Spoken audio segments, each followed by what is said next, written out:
The bystanders began now to look at each other, nod, wink significantly, and tap their fingers against their foreheads. There was a whisper also about securing the gun and keeping the old fellow from doing mischief, at the very suggestion of which the self-important man with the cocked hat retired with some precipitation. At this critical moment a fresh comely woman pressed through the throng to get a peep at the grey-bearded man. She had a chubby child in her arms, which, frightened at his looks, began to cry. "Hush, Rip," cried she. "Hush, you little fool, the old man won't hurt you." The name of the child, the air of the mother, the tone of her voice, all awakened a train of recollections in his mind. "What is your name, my good woman?" asked he. "Judith Cardinier." "And your father's name?" "Ah, poor man, Rip Van Winkle was his name, but it's 20 years since he went away from home with his gun, and never has been heard of since. His dog came home without him, but whether he shot himself or was carried away by the Indians, nobody can tell. I was then but a little girl." Rip had but one more question to ask, but he put it with a faltering voice. "Where's your mother?" "Oh, she too had died but a short time since. She broke a blood vessel in a fit of passion at a New England peddler." There was a drop of comfort at last in this intelligence. The honest man could contain himself no longer.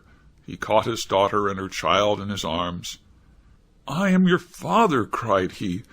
"Young Rip Van Winkle once. Old Rip Van Winkle now. Does anybody know poor Rip Van Winkle?" All stood amazed, until an old woman, tottering out from among the crowd, put her hand to her brow, and peering under it in his face for a moment, exclaimed, "Sure enough it is Rip Van Winkle, it is himself. Welcome home again, old neighbor. Why, where have you been these 20 years?" Rip's story was soon told, for the whole 20 years had been to him but as one night. The neighbors stared when they heard it. Some were seen to wink at each other and put their tongues in their cheeks, and the self-important man in the cocked hat, who, when the alarm was over, had returned to the field, screwed down the corners of his mouth and shook his head, upon which there was a general shaking of the head throughout the assemblage. It was determined, however, to take the opinion of old Peter Vanderdonk, who was seen slowly advancing up the road. He was a descendant of the historian of that name who wrote one of the earliest accounts of the province.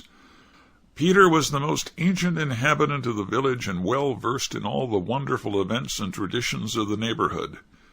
He recollected Rip at once and corroborated his story in the most satisfactory manner. He assured the company that it was a fact handed down from his ancestor, the historian, that the Catskill mountains had always been haunted by strange beings, that it was affirmed that the great Hendrik Hudson, the first discoverer of the river and the country, kept a kind of vigil there every 20 years with his crew of the Half Moon, being permitted in this way to revisit the scenes of his enterprise and keep a guardian eye upon the river and the great city called by his name, that his father had once seen them in their old Dutch dresses playing at ninepins in the hollow of the mountain, and that he himself had heard one summer afternoon the sound of their balls like distant peals of thunder. To make a long story short, the company broke up and returned to the more important concerns of the election. Rip's daughter took him home to live with her. She had a snug, well-furnished house, and a stout, cheery farmer for a husband, whom Rip recollected as one of the urchins that used to climb upon his back. As to Rip's son and heir, who was the ditto of himself, seen leaning against the tree, he was employed to work on the farm, but evinced a hereditary disposition to attend to anything else but his business. Rip now resumed his old walks and habits. He soon found many of his former cronies, though all were rather the worse for the wear and tear of time, and preferred making friends among the rising generation, with whom he soon grew into great favor. Having nothing to do at home, and being arrived at that happy age when a man can be idle with impunity, he took his place once more on the bench at the inn door, and was reverenced as one of the patriarchs of the village and a chronicle of the old times before the war. It was some time before he could get into the regular track of gossip, or could be made to comprehend the strange events that had taken place during his torpor.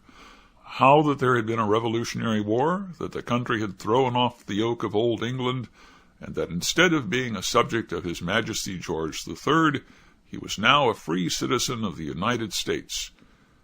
Rip, in fact, was no politician. The changes of states and empires made but little impression on him, but there was one species of despotism under which he had long groaned, and that was petticoat government. Happily that was at an end. He had got his neck out of the yoke of matrimony, and could go in and out whenever he pleased, without dreading the tyranny of Dame Van Winkle. Whenever her name was mentioned, however, he shook his head, shrugged his shoulders, and cast up his eyes, which might pass either for an expression of resignation to his fate or joy of his deliverance. He used to tell his story to every stranger that arrived at Mr. Doolittle's hotel. He was observed at first to vary on some points every time he told it, which was doubtless owing to his having so recently awakened. It at last settled down precisely to the tale I have related, and not a man, woman, or child in the neighborhood but knew it by heart. Some always pretended to doubt the reality of it, and insisted that Rip had been out of his head, and that this was one point on which he always remained flighty. The old Dutch inhabitants, however, almost universally gave it full credit. Even to this day they never hear a thunderstorm of a summer afternoon about the Catskills, but they say Hendrik Hudson and his crew are at their game of ninepins. And it is a common wish of all henpecked husbands in the neighborhood, when life hangs heavy on their hands, that they might have the quieting draught out of Rip Van Winkle's flagon. The foregoing tale, one would suspect, had been suggested to Mr. Knickerbocker by a little German superstition about the Emperor Friedrich von Rothbart and the Kaiperhauser Mountain. The subjoined note, however, which had been appended to the tale, shows that it is an absolute fact, narrated with his usual fidelity. The story of Rip Van Winkle may seem incredible to many, but nevertheless I give it my full belief, for I know the vicinity of our old Dutch settlements to have been very subject to marvelous events and appearances. Indeed, I have heard many stranger stories than this in the villages along the Hudson, all of which were too well authenticated to admit of a doubt. I have even talked with Rip Van Winkle myself, who, when I last saw him, was a very venerable old man, and so perfectly rational and consistent on every other point that I think no conscientious person could refuse to take this into the bargain. Nay, I have seen a certificate on the subject taken before a country justice and signed with cross in the justice's own handwriting. The story, therefore, is beyond the possibility of doubt. Signed, D.K. Postscript. The following are traveling notes from a memorandum book of Mr. Knickerbocker. The Katzberg or Catskill Mountains have always been a region full of fable. The Indians considered them the abode of spirits who influence the weather, spreading sunshine or clouds over the landscape, and sending good or bad hunting seasons. They were ruled by an old squaw spirit said to be their mother.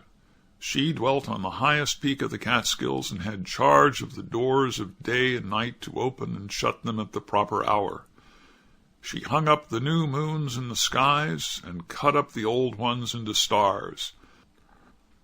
In times of drought, if properly propitiated, she would spin light summer clouds out of cobwebs and morning dew, and send them off from the crest of the mountain, flake after flake, like flakes of carded cotton, to float in the air until, dissolved by the heat of the sun, they would fall in gentle showers, causing the grass to spring, the fruits to ripen, and the corn to grow an inch an hour.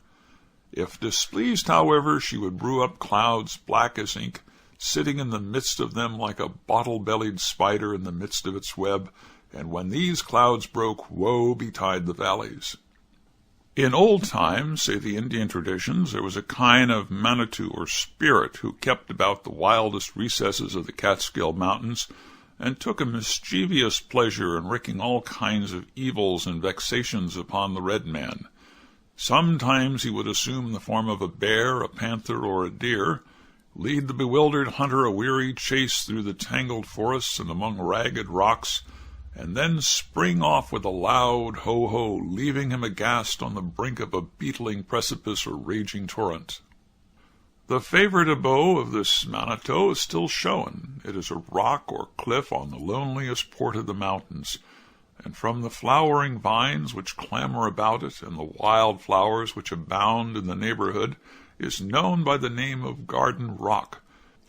Near the foot of it is a small lake, the haunt of the solitary bittern, with water snakes basking in the sun on the leaves of the pond lilies which lie on the surface.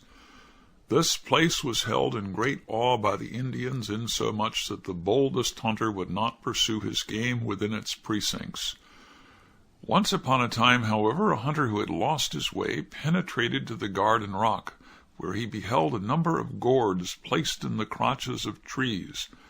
One of these he seized and made off with it, but in the hurry of his retreat he let it fall among the rocks, where a great stream gushed forth, which washed him away and swept him down precipices where he was dished to pieces, and the stream made its way to the Hudson and continues to flow to the present day, being the identical stream known by the name of the Catskill.